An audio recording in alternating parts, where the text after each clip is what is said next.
আমি তাকে হারানোর ভয় পেতাম, যে কখনো আমার ছিলই না। কি পেলে আমায় ঠকিয়ে নিঃস্ব মানুষ ছিলাম। আমাকে বেছে নিতে হলো ধোঁকা দেওয়ার জন্য, ভালোবাসার নাটক করার জন্য। বিশ্বাস করো, আমি নিজেকেও কখনো এতটা ভালোবাসিনি যতটা ভালোবেসেছিলাম তোমায়। আমি নিজেকেও কখনো এতটা বিশ্বাস করিনি যতটা বিশ্বাস করেছিলাম তোমায়। কি পেলে, কিভাবে পারলে একটা বারো কি অন্য কারো হাত ধরার আগে, অন্য কাউকে জড়িয়ে ধরার আগে আমার কথাটা মনে হয়নি? কমতি ছিল কি আমার ভালোবাসায়? কোথায় কমতি ছিল বলতে আমায়, পুষিয়ে দিতাম। তবুও কেন দিনের পর দিন আমার বিশ্বাস নিয়ে এইভাবে খেলে গেলে? এতটা অবহেলা করেছ, এতটা আঘাত করে কথা বলেছ, কথায় কথায় ছেড়ে যেতে চেয়েছ, তবুও কান্নাকাটি করেছি। ছেড়ে না যাওয়ার জন্য কাকুতি মিনতি করেছি।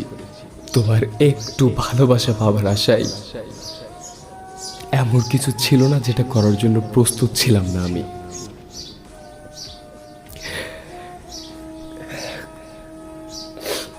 কতটা বোকা ছিলাম আমি। তোমার তোমার সমস্ত কথা কোরআনের আয়াতের মতো বিশ্বাস করতাম। তাদের সবাইকে আমি মিথ্যাবাদী ভেবেছিলাম, যারা তোমার নামে সত্য কথা বলেছিল। তবু একটা অদ্ভুত ব্যাপার কি জানো, আমার আমার ব্রেন জানে তুমি বেঈমান, কিন্তু আমার মন এখনো সেটা মেনে নিতে চায় না। মনে হয় শুধু একটা বার তুমি যদি এসে বলতে,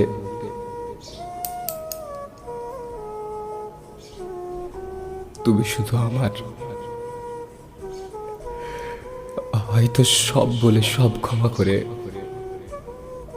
আমি সব মেনে নিতাম। আমি আসলে একটা সাইকো, নইলে কোনো সুস্থ মানুষের সাথে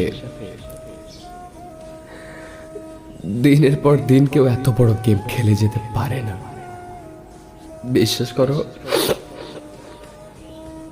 কখনো তোমার ফোনটাও ঘেটে দেখার ইচ্ছা হয়নি।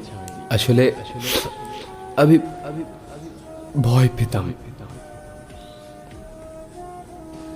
যদি কখনো এমন কিছু আমার চোখের সামনে পড়ে যায় যে যেটা জানার পর না পারবো আমি মেনে নিতে,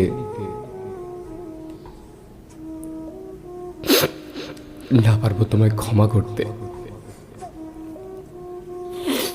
কিন্তু দেখো, পরিস্থিতি আমাকে এমন জায়গা নিয়ে এসে দাঁড় করালো। আসলে সত্যি কথা বলতে, যারা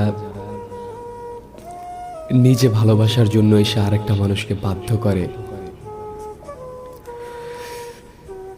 তারা কখনো ভালোবাসতে আসে না। তারা আসে খেলতে, নতুন নতুন মন নিয়ে খেলতে। নতুন নতুন মন নিয়ে খেলাটাই তাদের নেশা। আমরা দুইজনেই একজনের জীবন নষ্ট করেছি। তুমি আমার, আর আমি আমার নিজের।